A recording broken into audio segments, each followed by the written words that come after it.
something.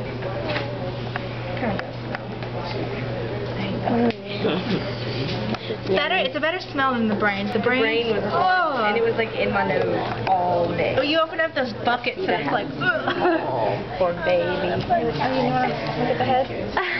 I lick its eyes. Have you ever dissected an eye? That's disgusting. That was the worst. It'll like What does it look like in the middle? The what? What does it look like in the middle? The eye? Yeah. I don't remember. I did it like 5 years ago. I just remember if you don't do it right, it'll like squirt out. Oh, it's disgusting. Yeah, don't let it squirt on me. Ugh. Okay. So, first thing first, the external nares are the nostrils, okay? So we actually can't see the pharynx. It'll actually be up within there. But in here, you can see the trachea.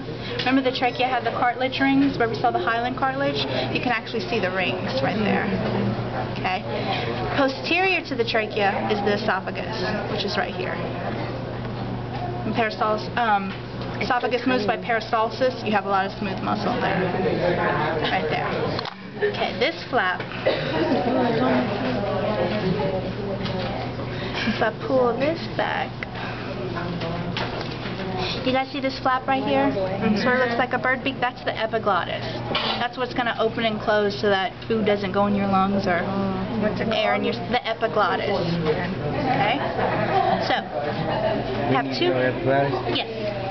So you have two cavities, the thoracic cavity and the abdominal cavity, which is separated by this. This is the diaphragm. This is what's going to contract and relax during respiration. Anything above the diaphragm is the thoracic cavity. Anything below is the abdominal.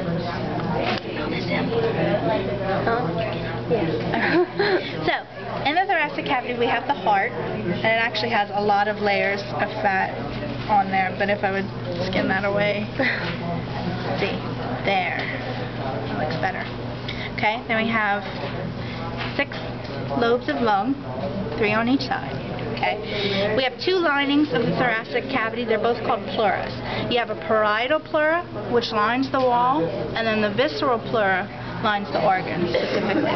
So if I had a pin here, I'd have to be specific and say either identify the organ or identify the lining. Okay, but I'll be specific.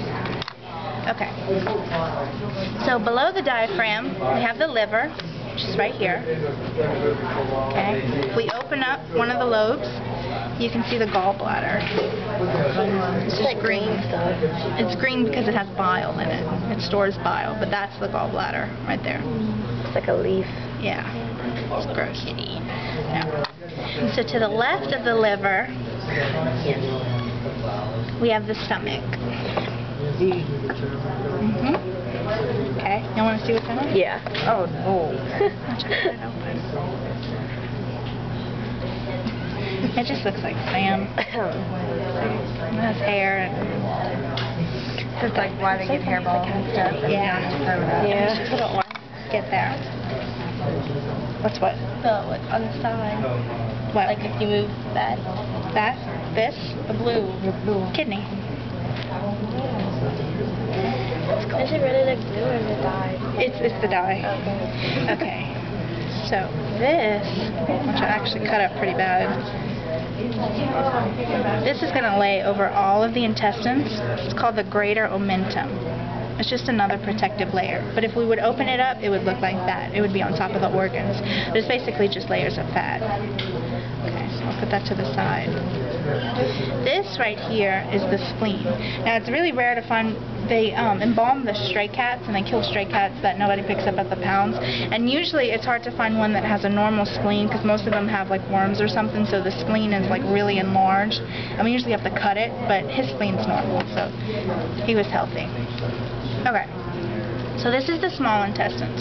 The only difference between cats and humans is that in cats, the pancreas is part of the small intestine. In humans, it's entirely separate. Okay. So this is the jejunum. What it should look like is you have the jejunum on the top cortex, and then you have what's called the mesentery, which is the see-through part right here. Okay. In the duodenum, it looks different. Okay. The duodenum, you have the cortex, which is the cortex is the duodenum. Right below it, see how this part isn't see-through right there? It's lighter stained, that's the pancreas. So you're supposed to have small intestine then mesentery here, you have duodenum, and then that's the pancreas right there. So it's not see-through. Okay? So, oh, that's gross. Mother.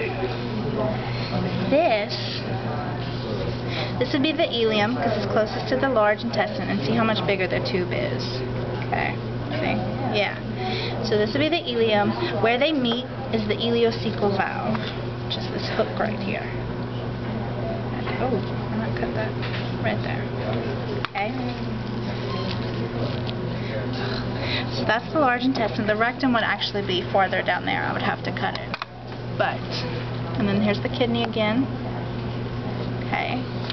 Anus down there, and then this is his bladder. And it's actually empty. Now we also have linings of the abdominal cavity. We have parietal and visceral, but in the abdominal cavity they're called peritoneum. So you have a parietal peritoneum, which is right here, and then the visceral peritoneum, which would be the organs. Okay? You guys alright? We'll go over them again.